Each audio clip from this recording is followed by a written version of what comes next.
వస్తుందండి కట్ చేయడానికి కూడా. పెద్దవైతే బొచ్చ ఊడిపోతుంది, టెంకాయ ఊడిపోయిందంటే ముక్క పనికి రాదనమాట.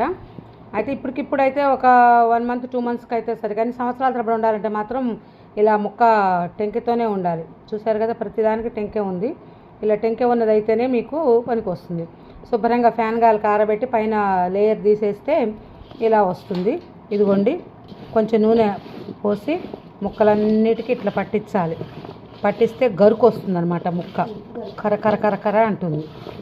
దీనిలో ఇప్పుడు నేను ఆవు పిండి వేసాను, మెంతిపిండి వేసాను, కొన్ని వెల్లుల్లిపాయలు పైనుంచి వేసాను. ఇప్పుడు నేను కొంచెం నూనె కాగబెట్టి అల్లం వెల్లుల్లి ముద్ద వేసి చల్లారనిస్తున్నా ఫ్యాన్ గాలికి. ఇప్పుడు దీనిలో మనం ఉప్పు కారం కలపాలి, ఎందుకంటే పసుపు కూడా వేసేసాను. ఇంగువ వేయాలి, కొంచెం ఇంగువ వేసి కలపాలి. చూసారు కదా,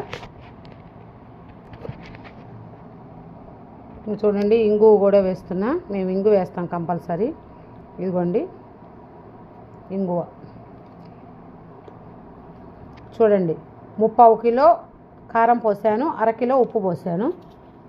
ఇది చూసారు కదా, 3/4 కిలో కారం, 1/2 కిలో ఉప్పు, 1/2 సేరున్నర ఆవుపిండి, ఒక చిన్న గ్లాసుడు మెంతిపిండి, జీలకర్ర మెంతుల పొడి వేసా, ఇంగు వేసా, పసుపు వేసా.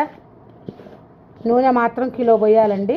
ఇగో ఇదంతా నేను పట్టించి మా అట్లా వెళ్ళినప్పుడు, ఆంధ్ర సైడ్ వెళ్ళినప్పుడు మంచిగా పట్టించి మిల్లులలో మాకు ఇట్లా అమ్ముతారండి కారము. చాలా బాగుంటుంది, కమ్మగా ఉంటుంది కూడా కారం. మిరపకాయలే వేరు, అసలు చక్కగా ఉంటుంది. చూసారు కదా ఎంత ఎర్రగా ఎలా ఉందో.